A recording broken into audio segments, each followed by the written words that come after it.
It's the book of Revelation 22, verse 11. In the Common English Bible. Let those who do wrong keep doing what is wrong. Let the filthy still be filthy. Let those who are righteous keep doing what is right. Let those who are holy still be holy. Call Allah Yahweh, Bahashem Yahushua, Bahashem Rakakadash, the abundance of the elders and the apostles of great millstone who rule well and teach well. Right, shalom to the hopefully like men that scattered abroad, pushing this truth without sincerity throughout the four corners of the earth, and also shalom to you very few sincere sisters that's taking heed and getting it in order in these last days. And my brother I'm one coming to with a video low one's edifying. And real quick, I just watched one of the bros, right?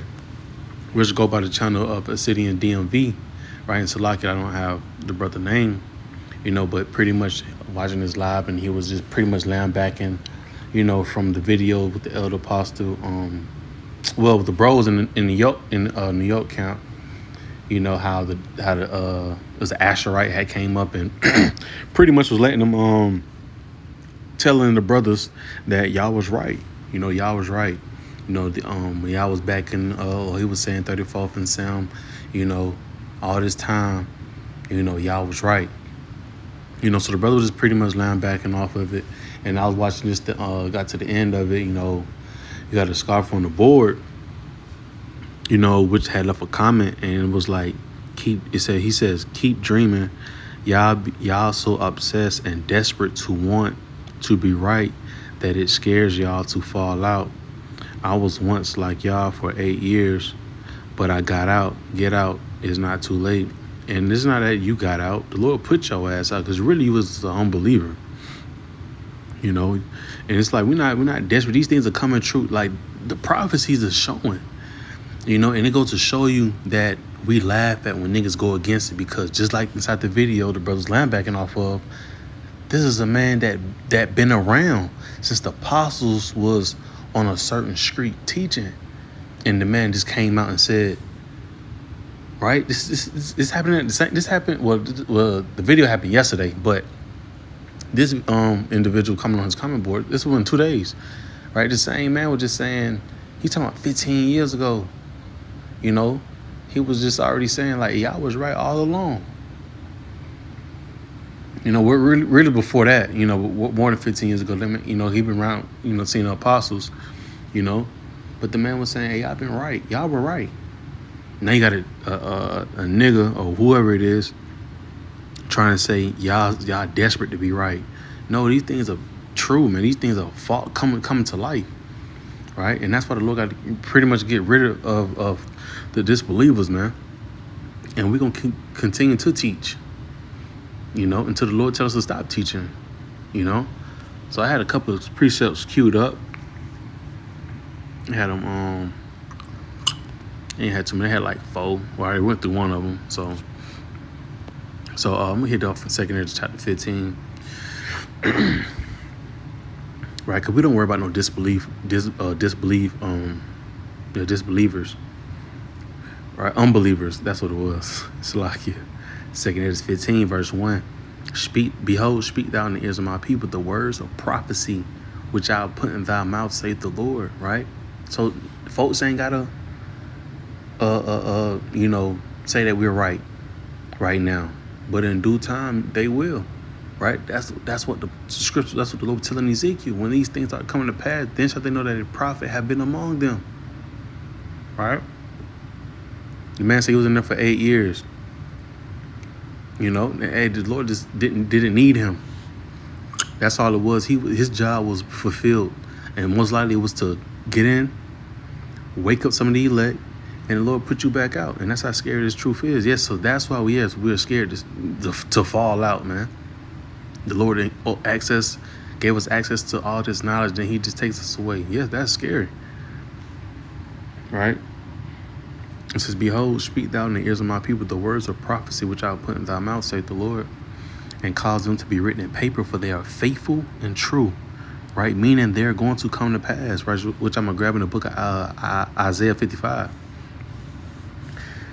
It says, fear not the imaginations against thee, Let not the incredulity of them trouble thee that speak against thee, right? And when the brother was going into it, which all those brothers do it, when he read the man comment, he just smiled at it, man. Like, bro, you're not gonna win. Like, and that's all it be a bunch of goddamn keyboard warriors, Hell, even if they came up to the counts, man, it's still gonna make a brother laugh, because it's like, bro, you're really fitting prophecy. You're really fitting these scriptures, man, of being the incredulity. The Lord said, don't even let that shit phase you, man. I done showed you so much. Don't even let that little shit phase you, right? Incredulity meaning the disbelief, right?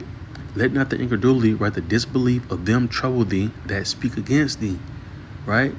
So instead of us getting mad, we just do a quick lesson, hell, laugh at it and keep it pushing, man.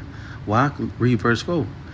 For all the unfaithful shall die in their unfaithfulness. And then for the buddy to goddamn already know about the truth for so-called 8 years, and you say you left, you finna get double the whipping that a 2/3 would get, man. All right, a full unbeliever, right? Never came to the truth. You finna get worse. He says it's better for you to not know my word than to know it, and then fall back, right? You get double the stripes. Excuse me. Right? So this right here, the book of Romans chapter 3 in verse 3. For what if some did not believe? Shall that unbelief make the faith of the Most High without effect?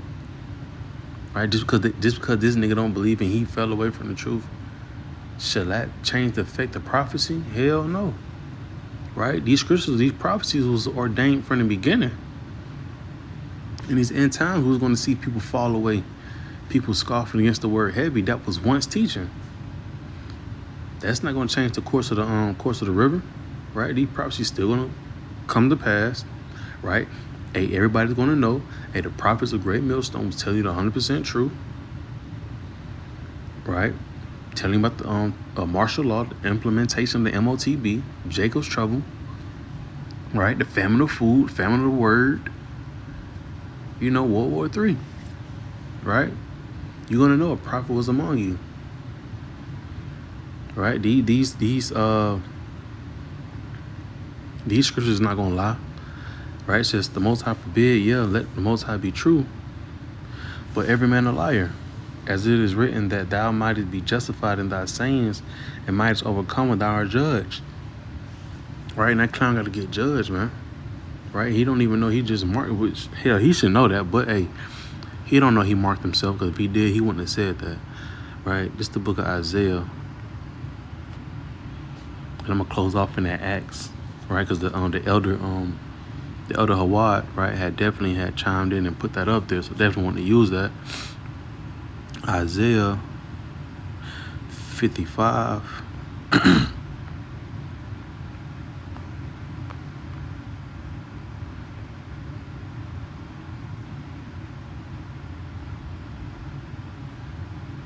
I'll go straight to the point. Verse 11.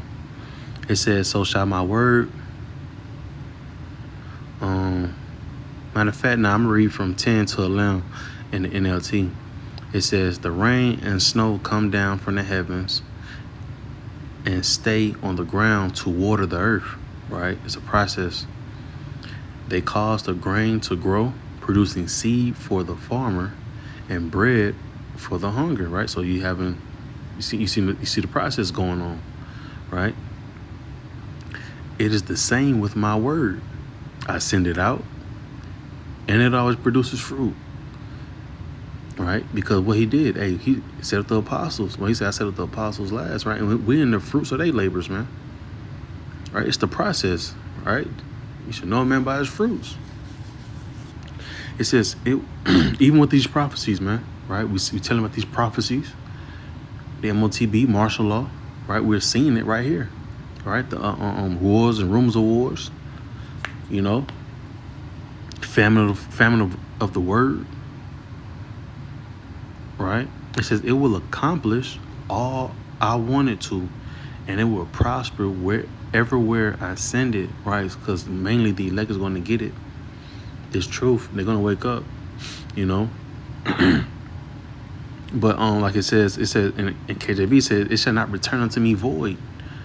Right? That's the part I like. It shall not return unto me void, meaning it is not going to happen.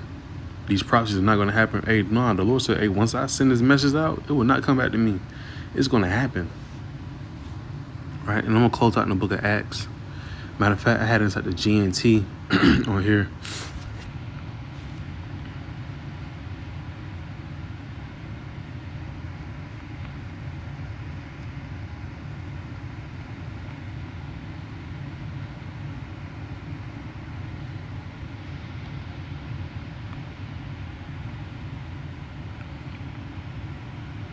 Right? It's Acts 28, verse 24. In the GNT, it says some of them, right, which is with Apostle Paul, it says some of them were convinced by his words, but others would not believe. Right? And guess what? Hey, it's not for it's not for the non-believers. It's for the believers. Right? You ain't gotta believe. But in due time, it'll make your ass believe. Right? So, hey man, I'm gonna go back to that book of Ezekiel 33 and 33. Man, I'm gonna use that precept like how folks be using that goddamn $40 button at the ATM. I'm finna use the hell out of it, right? It's Ezekiel 33, verse 33. And when this cometh to pass, lo, it will come. Then shall they know that a prophet have been among them, right? Simple as that, plain as that, right? When these prophecies come to pass, you're gonna know a prophet told you about these things before they happen. So, Lord willing, let us edifying. I want to give out honor, glory, and praises to Yahweh, by Hashem Yahweh Shai, by Hashem Kakadash. Shalom.